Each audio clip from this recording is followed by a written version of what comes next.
Hi everyone, it's Simon Keeling here at weatherweb.net and it's Sunday the 29th of November. Now if you'd like to get an email when these forecasts are updated, all you need to do is just send a blank email to generalweather-subscribe at weatherweb.net. The address is on your screen there, generalweather-subscribe at weatherweb.net, and we'll alert you by email when these videos are updated.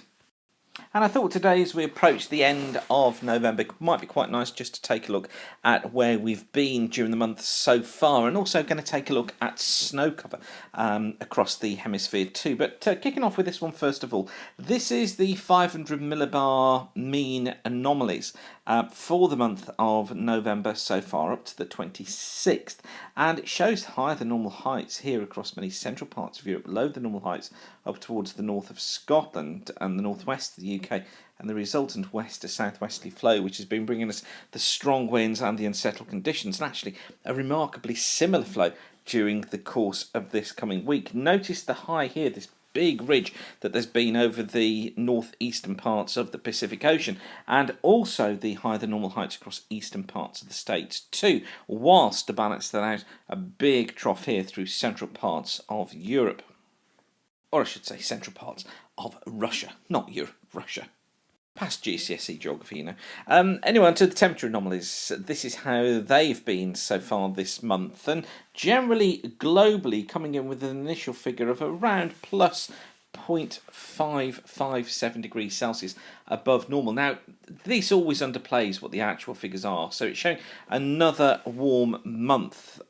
Very warm Europe running into northern parts of Africa, also across eastern parts of the States, Central America, and running through Brazil too. Cooler through Argentina. Warmer across Australia, cooler across the central parts of Russia. Whilst western parts of China running into Nepal have been exceptionally warm. Rainfall anomalies so far looking like this, wetter than normal conditions, as you can see there across western parts of the UK and running into Ireland as well, out into the Atlantic here. Below normal rainfall across Italy and running down into the southeastern parts of Europe. And really that rainfall pattern across the UK and Europe is what you'd expect to see given the height anomalies that we've seen.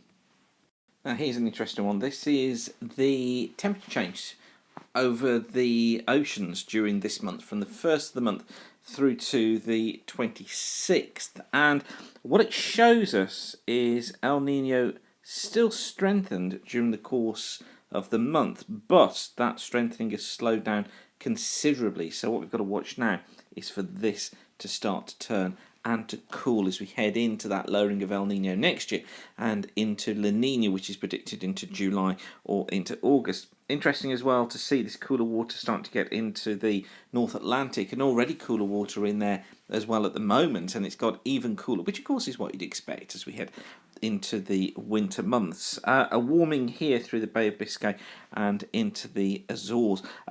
Interesting too to note how much cooler this warm blob has become in the northern Pacific. All of this going into the mix and influencing the weather across the northern hemisphere during the coming season. Now, what about snow? Well, this is the anomaly for snow cover for the northern hemisphere running from 1967 to 2014, and you can see how there was quite a marked shift in snow cover in the late 80s. We picked up again as we went into the 90s and the early 2000s, then fell off once again.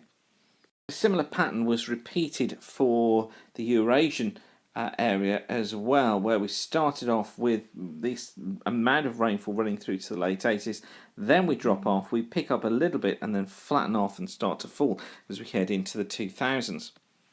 So many people waiting for those snow cover figures to come back up once again. This is snow cover for yesterday, so this is as of the 28th of November 2015. Just compare that to last year, and this is 2014, and it shows more snow certainly this year across central and western parts of Russia running down into China, but nowhere near as much snow as there was on this date in 2010. Then it extended right into Central Europe and across much of the UK as well.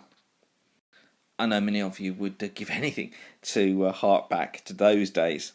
No sign of it, I'm afraid, this week. This is the snow cover forecast for tonight. Yep, fair amount as you'd expect. Scandinavia, northern Russia, also into central parts of Russia, coming down through Belarus and extending into eastern parts of Europe, quite a bit as well, across the Alps, and some snow cover here showing across northern parts of Scotland.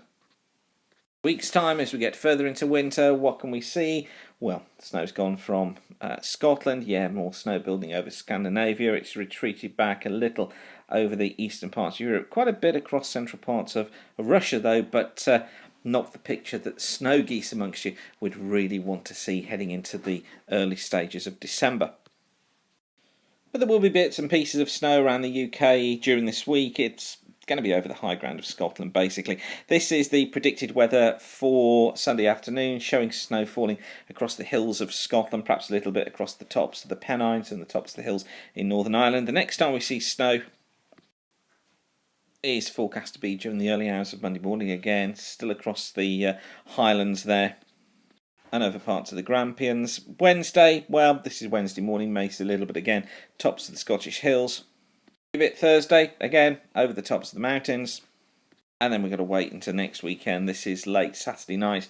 Bits over the very tops of the Scottish mountains and across the northern Pennines as well. But really nothing to write home about in terms of snow.